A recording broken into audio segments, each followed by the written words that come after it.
네, 안녕하십니까? 공개 최고위원회를 시작하기에 앞서서 더불어민주당 지도부에 긴급 재난지원금 기부 행사를 진행하겠습니다. 전 국민에게 100% 지급되는 긴급 재난지원금이 오늘 오전 7시부터 지급 신청이 시작됩니다. 지난주 목요일 문재인 대통령께서도 전액 기부 의사를 밝히셨는데요. 더불어민주당 지도부는 국민생활 안정과 경제 회복에 필요한 곳에 쓰이도록 전액 기부에 동참하고자 합니다. 오늘부터 긴급 재난지원금이 신청이 시작이 되는데요. 재난지원금에는 기부도 소비도 할 수 있습니다. 기부와 소비 모두 충분한 의미가 있다는 말씀 드립니다. 기부 신청 방식은 지원금 신청 시 거부 의사를 표시하거나 지원금 신청 수령 후 기부를 하셔도 되고요. 그 다음에 3개월 내에 지원금 미신청 시에는 자동으로 기부로 간주가 됩니다. 총 3가지 방법이 있다는 것을 안내해 드리겠습니다. 그럼 먼저 지도부께서는 앞에 놓인 기부 서약서에 서명을 해 주시기 바랍니다.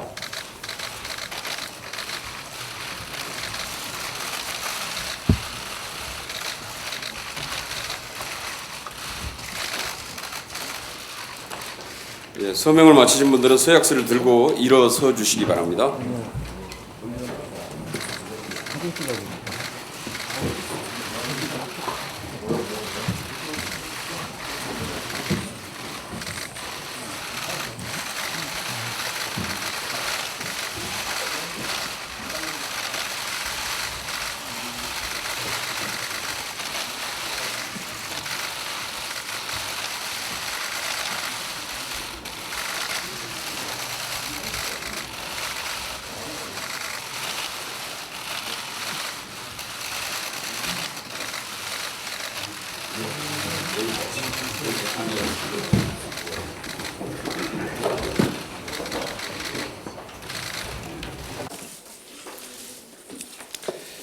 예, 바로 이어서 이해찬 당대표의 속개 선언으로 제241차 최고위원회의를 속개하겠습니다.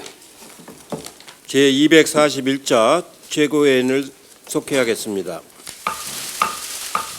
이해찬 당대표의 발언이 있겠습니다. 지난 연휴 주말 동안 유흥시설의 집단 감염으로 지역 감염자가 증가하였고 2차 감염도 이어져 정부와 국민의 우려가 큽니다. 집단 유흥시설에서 신규 확진자가 다수 발생하였기 때문에 그간 밤낮없이 헌신했던 방역 의료 관계자들과 자가 방역 거리 두기를 실천해온 많은 국민들이 허탈해 하실 것입니다. 아울러 생활 방역으로 전환되었고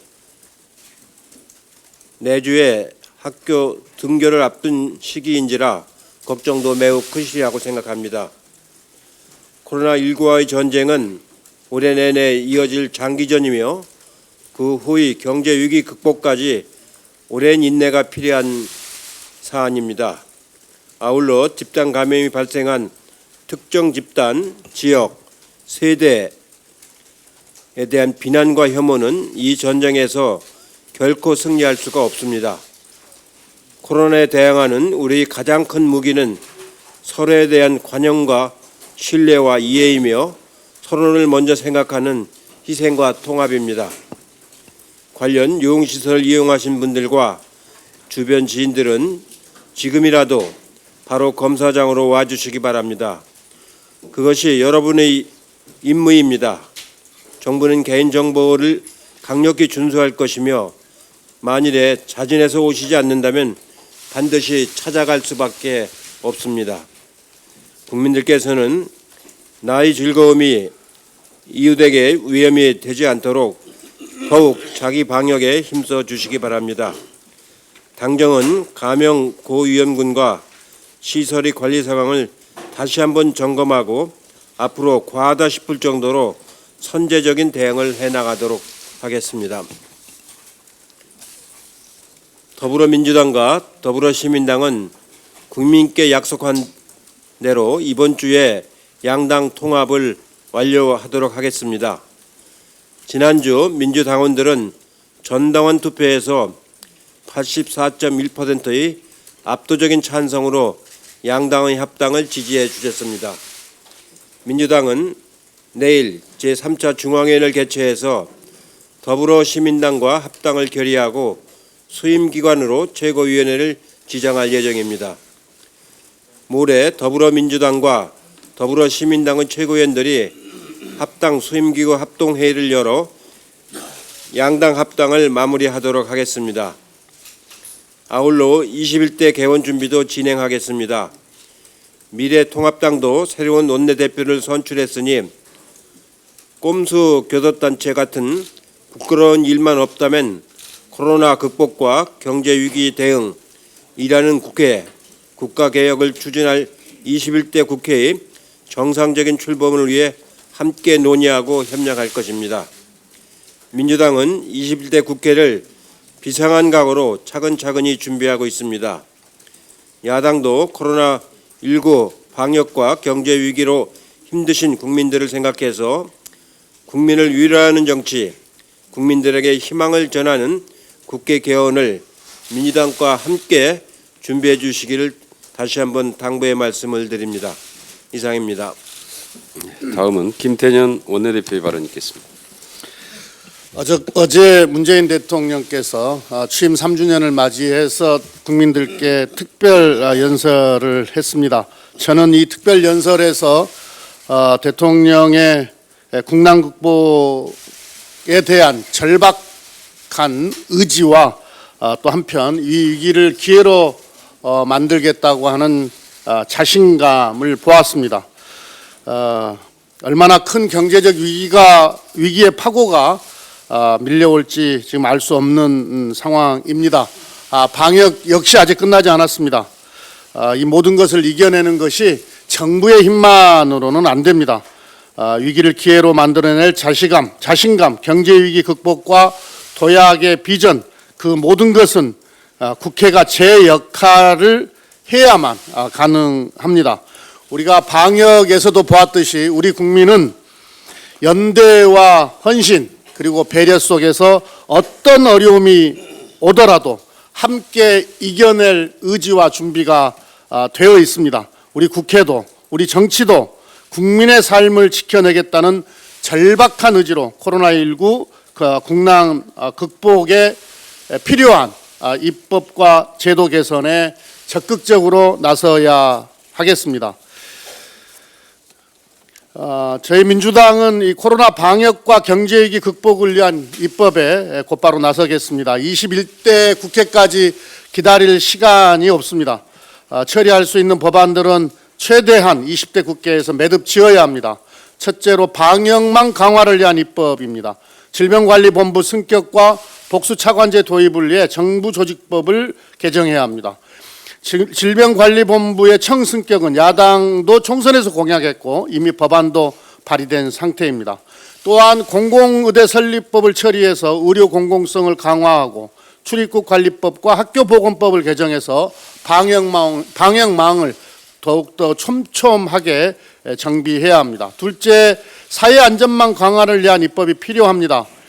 고용보험의 획기적 확대와 국민취업제도 시행을 위해 고용보험법, 구직자 취업 촉진법 등이 필수적입니다. 오늘 환노위 고용노동소위 심사에서 통 큰 합의가 이루어지기를 기대합니다. 셋째, 재난안전법을 통과시켜서 피해를 입은 기업과 소상공인에게 신속한 금융 지원을 해야 합니다. 야당과 적극 소통하겠습니다. 적극적으로 협의하겠습니다. 우리 야당도 이 국난 극복을 위해서 또 세계를 선도하는 대한민국으로 나아가는 데 있어서 함께 해 주시기를 부탁드립니다. 아울러서 20대 국회에 밀린 숙제를 21대로 넘겨서는 안 되겠습니다.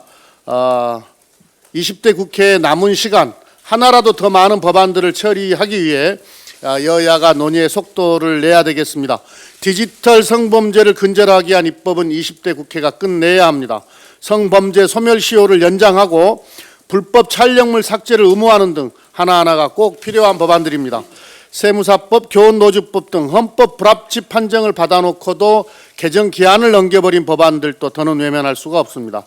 총선에서 여야가 약속한 4.3 특별법, 또 김무성 의원의 중재로 여야 간사 간의 합의가 이루어진 형제복지원 과거사법도 20대 국회가 매듭 지어야 할 숙제입니다. 실타래처럼 엉켜 있는 것 같지만 여야가 소통하고 또 충분히 협의한다면 어렵지 않게 풀 수 있는 법안들이라고 생각합니다. 야당도 저희의 마음과 다르지 않을 거라고 믿습니다.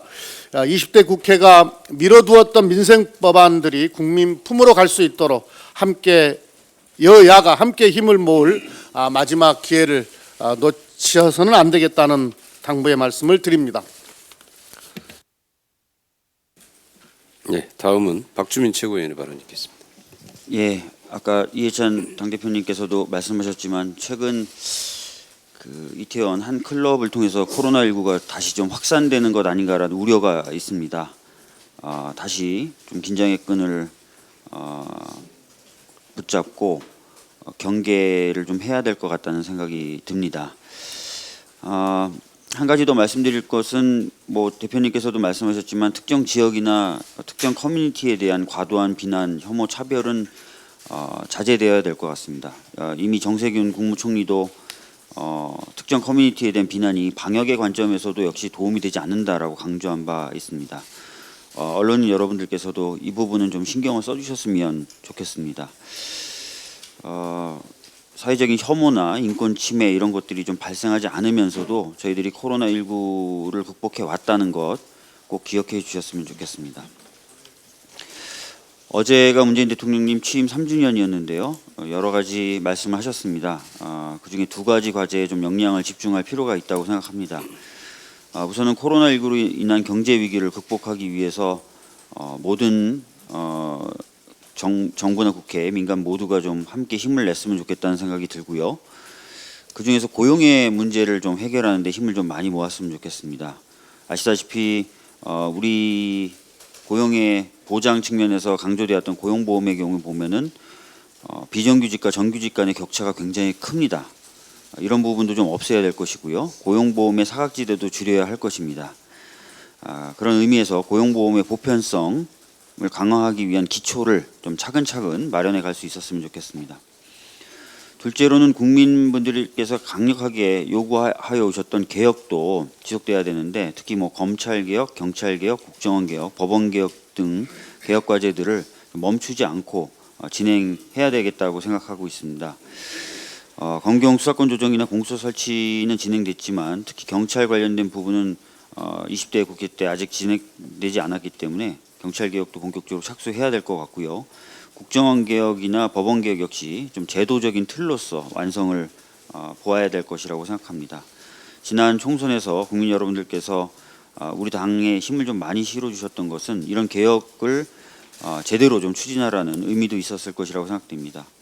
개혁 과제들 충실히 완수해 나가도록 노력하겠다는 말씀 드리겠습니다. 이상입니다. 네, 이어서 박강원 최고위원의 발언이었습니다. 네, 문재인 대통령 어제 취임 3주년 특별연설의 방향과 철학과 의지에 대해 많은 국민들께서 공감하고 계십니다. 경제, 산업, 사회, 의료, 교육, 환경, 문화 등 우리 사회 모든 분야에서 패러다임의 대전환을 이룩하고 포스트 코로나 시대를 선도해 나가겠다는 의지를 분명히 한 것에 대해서 높이 평가합니다. 이를 위해서 한국판 뉴딜을 추진하겠다고 하셨습니다. 핵심은 혁신적 신산업의 육성과 그를 통한 고용 창출, 그리고 국민의 기본적 삶의 조건을 국가가 적극적으로 책임지는 사회보장제도의 혁신이라고 할 수 있을 겁니다. 특히 전국민 고용보험제도의 기초를 다지겠다는 의지를 밝힌 것은 매우 중요한 의미를 갖는다고 봅니다. 이제 더불어민주당은 전국민 보험제도, 고용보험제도의 기초를 다지고 단계적 도입을 위해서 너무 늦지 않도록 앞당기기 위해서 모든 노력을 다할 것입니다. 국민 의견 수렴을 통해서 사회적 합의 도출을 위해 노력하고 국회 논의 활성화를 거쳐서 정교한 제도의 설계를 완성하도록 하겠습니다. 모든 국민이 참여하고 누구나 혜택을 받는다는 믿음, 내가 아니더라도 내 가족이 혜택을 받는다는 확신, 이것을 주는 것이 매우 중요하다고 봅니다. 특히 자영업자의 참여에 대한 우려가 있고 재정 건전성을 미리 걱정하는 우려가 있는 것으로 알고 있습니다. 코로나 바이러스의 내습은 누구나 피해자가 될 수 있다는 엄연한 현실을 확인시켜 줬습니다. 대기업 종소자금, 중소기업 종사자금, 특히 중소상인과 자영업자가 더 먼저 더 큰 피해자가 된다는 사실을 확인시켜 줬습니다. 코로나는 전쟁보다 더한 전쟁입니다. 사실 진짜 전쟁은 이제부터 시작입니다. 2차 대전 이후 인류가 고안하고 구축하고 정착시킨 모든 제도와 관행, 예를 들어서 운송, 교역, 의료, 교육, 관광, 거래, 거의 모든 인류의 생활과 제도가 정지되거나 무력화되거나 무용지물이 된 사실을 우리는 보고 충격을 받았습니다. 완전히 다른 인식과 다른 자세로 접근하라는 것이 코로나가 주는 교훈입니다. 지금까지의 문법으로 우리의 사회 안전망을 접근한다면 우리는 성공하기 어려울 것입니다. 대한민국이라는 공동체와 인류 사회를 안전하게 안정적으로 지속시키기 위한 새로운 틀이 필요하고 그 새로운 틀 가운데 하나가 전국민 고용보험제도일 것입니다. 다만 이것은 기초를 다지고 단계적으로 도입한다는 것이 꼭 전제돼야 할 것입니다. 세계사적으로도 고용, 의료, 교육, 복지에 대한 혁신적 투자는 경제 위기 극복과 성장의 핵심 수단으로 추진되어 왔습니다. 사정이 좋거나 더 잘 사는 나라에서 먼저 시작된 것은 꼭 아닙니다. 영국이 2차 대전 이후 공적연금과 전국민 의료보장, 무상교육과 완전 고용, 고용수당 등의 내용을 담은 비버리지 보고서를 국가 방향으로 채택했습니다. 미국도 대공황을 거치면서 공정경제를 강화하면서 사회보장제도를 획기적으로 강화하는 뉴딜 정책을 추진했습니다. 문재인 대통령이 밝힌 고용보험제도 확충은 국가의 역할을 이 시점에서 가장 간절하게 표시하는 것으로 이해합니다. 한 가지 더 말씀드리겠습니다. 국민연금이 한국형 뉴딜에 기여하는 방안이 있습니다. 어느 때보다 중요한 시기입니다. 국민연금이 일자리를 지키고 일자리를 창출하는 기업에 대해서 적극적인 투자를 하는 것, 이것이 국민연금을 내는 국민들을 보호하는 길이고, 둘째는 국민연금 기금의 지속 가능성을 확보하는 길입니다. 이와 함께 국민연금이 자영업자에 대한 지원과 중소벤처기업에 대한 적극적인 투자를 검토해야 할 때입니다. 자영업자들이 협동조합을 만들어서 지역경제에 기여하는 사례가 많이 있습니다. 국민연금이 재무적 조합원으로 참여하거나 대부 사업을 통해 지원한다면 자영업자와 지역경제를 보호하는 데 앞장서는 일이 될 것입니다. 이 역시 자영업자들이 국민연금을 안정적으로 납부하면서 국민연금의 지속 가능성을 높이는 방법이기도 합니다. 또 하나는 중소벤처기업에 대한 투자 방법을 획기적으로 전환할 때입니다. 스웨덴은 연기금 내 중소벤처 전용 투자 펀드인 AP6를 따로 운용해서 벤처 산업 발전에 기여했을 뿐만 아니라 일자리 창출에도 기여했습니다. 4조 3천억 수준으로 운영됐던 이 펀드는 2008년 운용 수익률이 9.6%였습니다. 기금 안정성에도 주도적 역할을 했습니다. 스웨덴과 같이 국민연금이 국내 중소벤처기업에 적극적으로 투자하는 것은 기술 혁신, 중소벤처기업 육성, 또 좋은 일자리 창출, 동시에 국민연금의 지속 가능성을 확보하는 일석사조의 방안이 될 수 있다는 점을 말씀드립니다.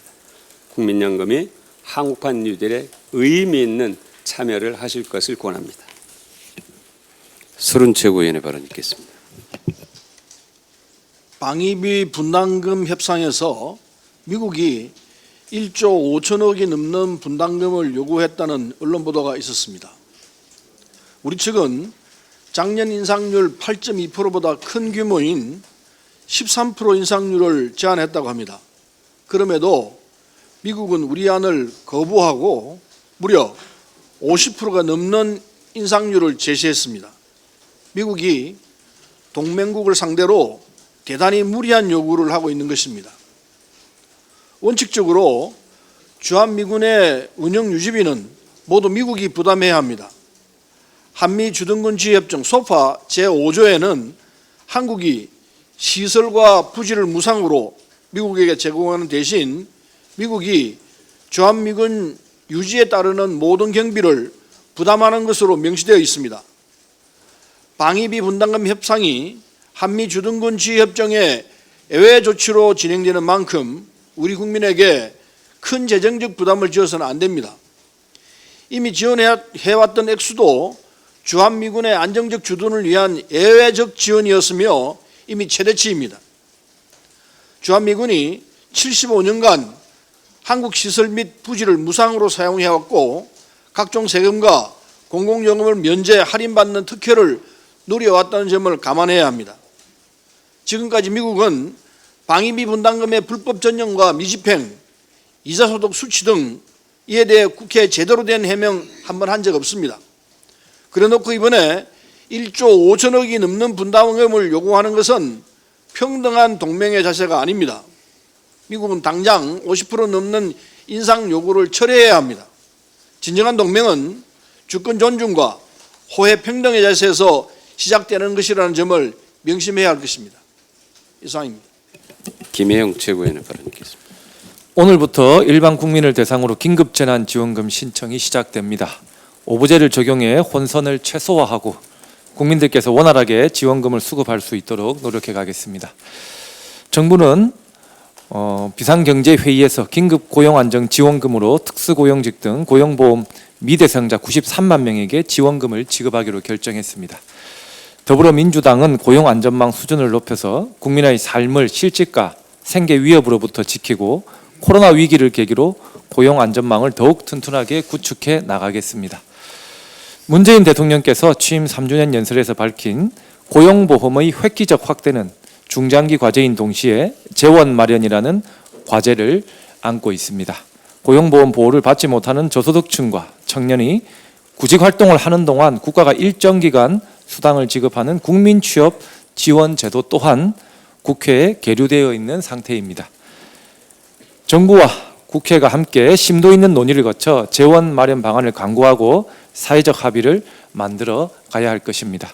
더불어민주당은 집권 여당으로서 우리 사회의 약자를 보호하는 안전망을 획기적으로 개선하기 위해 광범위한 논의와 치밀한 준비를 이어 나가겠습니다. 이상입니다. 남인순 최고위원의 발언 있겠습니다.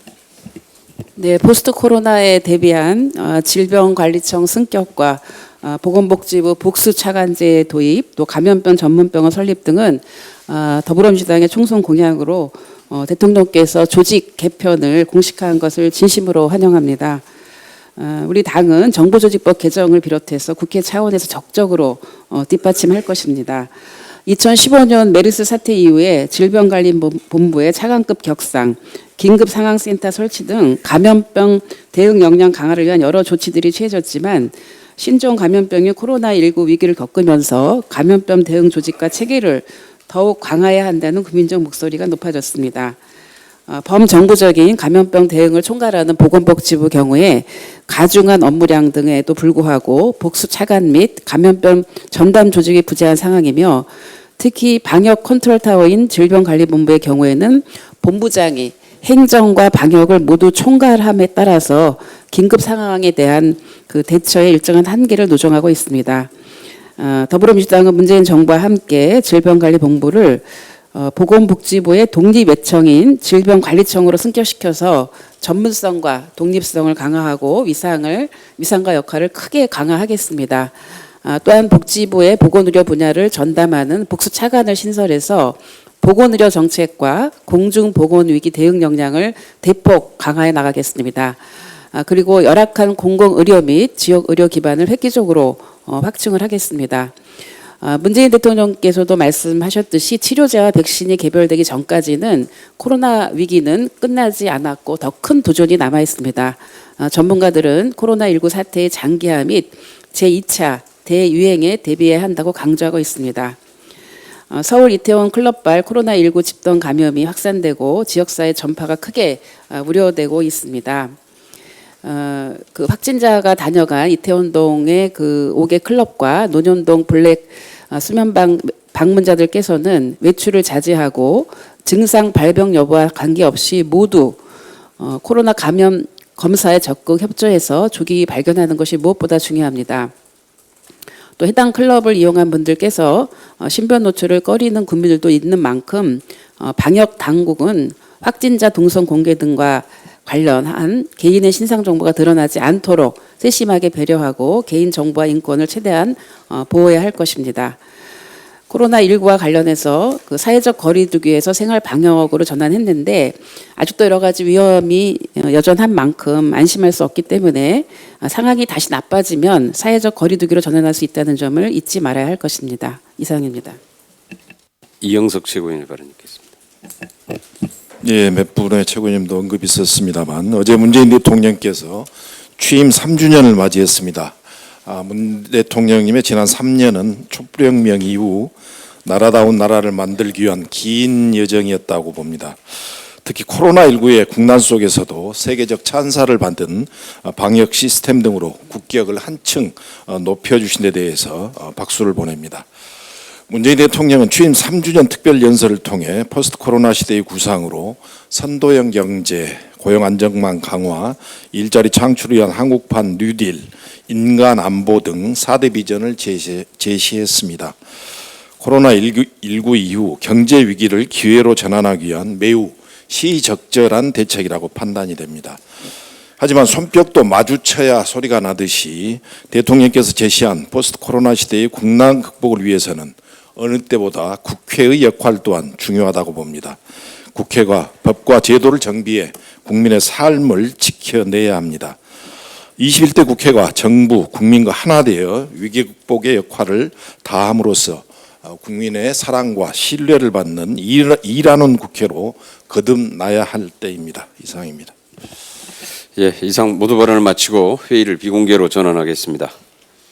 언론인 여러분들의